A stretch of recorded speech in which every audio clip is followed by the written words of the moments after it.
নজর কি একজন মানুষের নজরে আরেকজন মানুষের ক্ষতি হতে পারে কি? নজর সম্পর্কে কিছু জানতে চাই। নজর সত্য, বদ নজর সত্য। বদ নজর কেন সত্য? আমি রেগে গিয়ে আপনাকে ধমক দিলাম আর আপনি ভয় পেয়ে গেলেন, এটা সত্য না মিথ্যা বলেন? কথা মনে বুঝতে পারেননি? আমি এখনই যেমন শেখ আব্দুর রাজ্জাক, এই ছেলে, অনেকে নড়ে চড়ে বসে, ভয় পেয়ে যায়, পায় না? তাহলে এই যে আপনার অন্তরটা যে আমার আওয়াজে ভয় পেয়ে গেল, ভাই আমি তো আপনাকে লাঠি দিয়েও মারিনি, আমি তো আপনাকে গুলিও করিনি, খেলে আমার আওয়াজে আপনি ভয় পেয়ে গেলেন। তাহলে আমার আওয়াজে যদি আপনি অদৃশ্যভাবে ভয় পান, তাহলে আমার চোখেও আপনার অন্তর ভয় পায়, আমার চোখেও অদৃশ্যভাবে আপনার অন্তর ভয় পায়, আপনি বুঝতেও পারবেন। আপনার অন্তর যদি আমার রাগে আমার ধমকে ভয় পায়, তো আমার চোখেও ভয় পায়। এই জন্য বদনজর সত্য।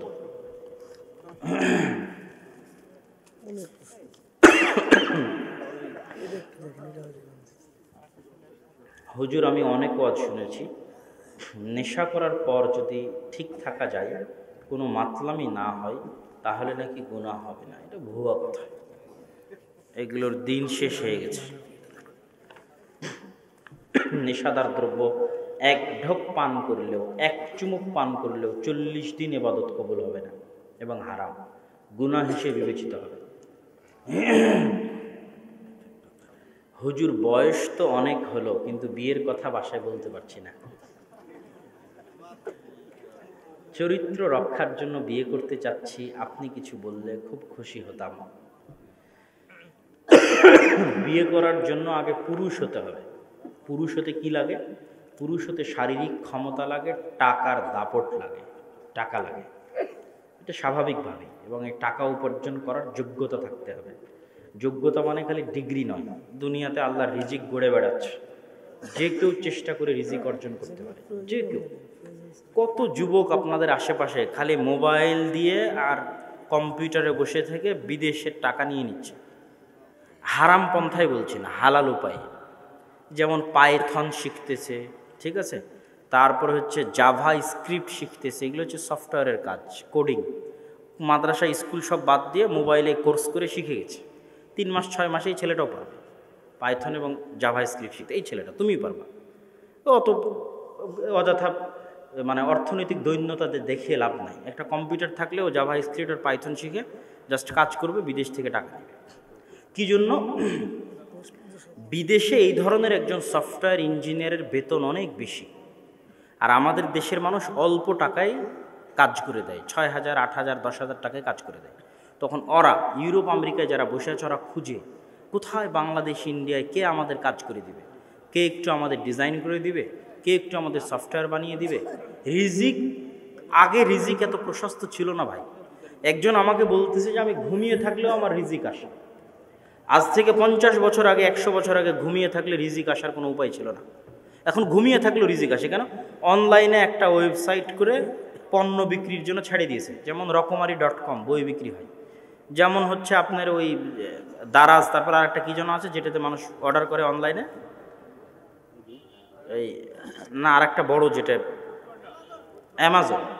তো অ্যামাজনের মালিক ঘুমায় আর ওর টাকা ইনকাম হয়। ও ঘুমাচ্ছে, অ্যামাজনের মালিক ঘুমাচ্ছে আর ওর কোটি কোটি টাকা ইনকাম হচ্ছে। কি রিজিক আল্লাহ প্রশস্ত করে দিয়েছে মানুষের জন্য। তুমি ভাই কিছু শিখো, শিখে তোমার যখন টাকা বেশি হবে, তোমার বাপি তোমাকে 10 বার করে সালাম দেবে। বিয়ে করা তো বহু দূরের কথা, তোমার বাপি তোমাকে 10 বার সালাম দেবে।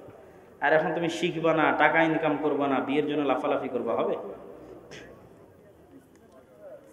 সাহাবীদের যুগে আহলে হাদিস কারা ছিল? সব সাহাবী আহলে হাদিস। কোনটা যে কোন দিকে রাখছে?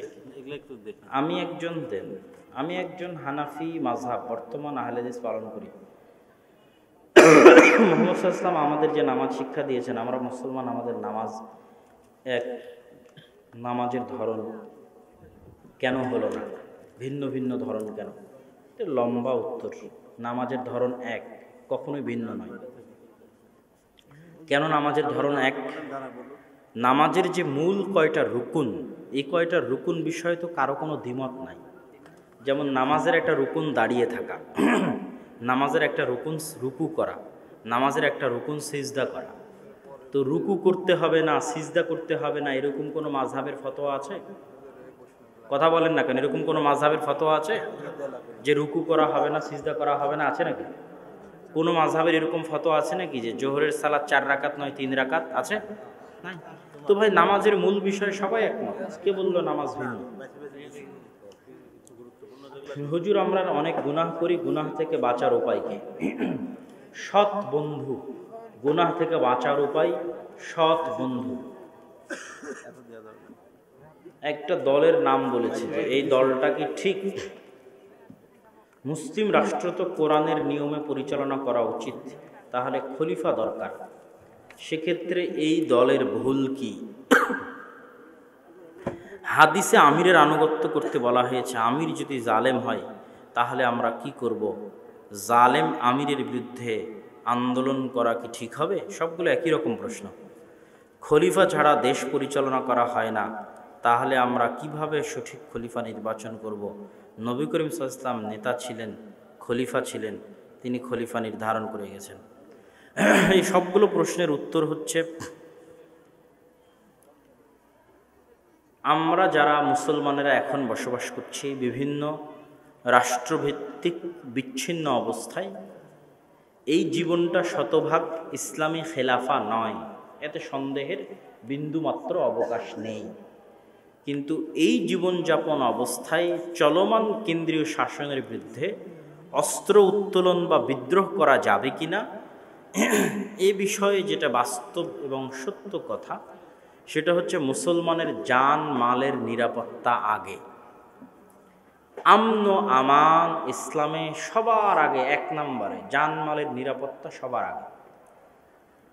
তো আমি যদি বিদ্রোহ করে ক্ষমতা দখল না করতে পারি এবং পুনরায় জান মালের নিরাপত্তা প্রতিষ্ঠা না করতে পারি, তাহলে আমার জন্য বিদ্রোহ করা হারাম। সিরিয়াতে মানুষ বিদ্রোহ করেছে, 10 বছর থেকে যুদ্ধ চলছে, ক্ষমতাও দখল করতে পারেনি, আর হাজার হাজার মানুষ মুসলমানের হাতে মুসলমান মারা যাচ্ছে। লিবিয়াতে মানুষ মুয়াম্মার আল গাদ্দাফির বিরুদ্ধে বিদ্রোহ করেছে, ক্ষমতাটাও দখল করতে পারেনি, আর হাজার হাজার মুসলমানের হাতে মারা যাচ্ছে। তাহলে এমন বিদ্রোহ হারাম। বিদ্রোহ করে ক্ষমতা দখল করে নিরাপত্তা পুনরায় প্রতিষ্ঠা করতে পারবে যদি সক্ষমতা থাকে, তাহলে কখন বিদ্রোহ করা যাবে? তখন বিদ্রোহ করা যাবে যখন রাষ্ট্রকে এবং রাষ্ট্রনেতাকে আলেম ওলামা সর্বসম্মতিক্রমে কাফের বলবে, দারুল কুফর বলবে।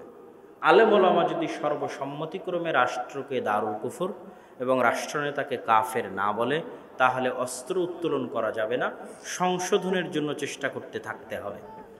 আর যে গুণাবলীগুলোর কথা বললাম, এই গুণাবলীগুলো নিজেদের মধ্যে আসতে থাকলে, এই গুণাবলীগুলো নিজেদের মধ্যে থাকলে রাষ্ট্র 5 বছরের জন্য এমপি হয়েছে, কিন্তু আজকে আপনার যে ছেলেটা পুলিশে জয়েন করলো, এ কি 5 বছর? কত বছর ভাই? রিটায়ার্ড করা পর্যন্ত। ওই পুলিশটা পুলিশ থাকবে কতদিন? কথা বলেন তো, কতদিন পর্যন্ত? রিটায়ার্ড করা পর্যন্ত। আজকে যে বিচারপতি বিচারক হিসেবে, জজ হিসেবে জয়েন করলো, ও কতদিন বিচারক থাকবে? রিটায়ার্ড করা পর্যন্ত। আজকে সচিবালয়ে যে বিসিএস ক্যাডার ঢুকলো, ও কতদিন সচিবালয়ে থাকবে? রিটায়ার্ড করা পর্যন্ত। কে ক্ষমতায় আসলে এটা দেখে লাভ নেই। তাহলে এই যে প্রত্যেকটা সচিব, presiding officer, OC, SP, DC, এদের কারো যদি ন্যূনতম ন্যায়পরায়ণতা থাকে, সততা থাকে, আমানতদারিতা থাকে, দেশে সুশাসন ফিরে আসতে 1 সেকেন্ড সময় লাগবে না। কিন্তু সবগুলো হচ্ছে বিক্রি হওয়া মিথ্যুক, ধোঁকাবাজ, মোনাফেক, দুর্নীতিবাজ। তাহলে কি করবেন আপনি? আবার যদি ক্ষমতা দখল করেন, দেখবেন এই আমলাতান্ত্রিক জটিলতার কারণে আপনি রাষ্ট্র চালাতে পারছেন না, পারবেন না। এই সচিবেরা, এই পুলিশেরা, এই জজেরা আপনাকে পাগল বানিয়ে দেবে, আপনাকে দুর্নীতি করতে বাধ্য করবে, আপনাকে 2 নম্বরই করতে বাধ্য করবে। তাহলে আপনাকে আগে মানুষ তৈরি করতে হবে। ইউরোপ আমেরিকায় গণতন্ত্র চলে কেন? যেমন আপনারাই আশ্চর্য হবেন যে বাংলাদেশ, পাকিস্তান আর ভারতে গণতন্ত্রের নামে কি মারামারি, কিন্তু একই গণতন্ত্র ইউরোপ আর আমেরিকায় চলতেছে, এরকম মারামারি হয় না কেন? কোনো কারণ নাই, একটাই কারণ, সেটা হচ্ছে ইংল্যান্ডের পুলিশ বাহিনী স্বাধীন, ওর মাঞ্জা শক্ত, মাজা শক্ত, মাজাতে দুর্নীতি নাই, মিথ্যা নাই, তারপরে হচ্ছে কি নাই, মানে আমানতের খেয়ানত নাই। প্রধানমন্ত্রী যদি ভুল করে ওকে গ্রেফতার করে নেবে। আর্মি, বিচার বিভাগ স্বাধীন। এই প্রতিষ্ঠানগুলো যখন স্বাধীন হয় তখন ওই দেশটা পরিচালনা করা সুবিধা হয়। আর আমাদের এই দেশের একদম উপর লেভেল থেকে নিম্ন লেভেল পর্যন্ত সব দুর্নীতিতে ভরা।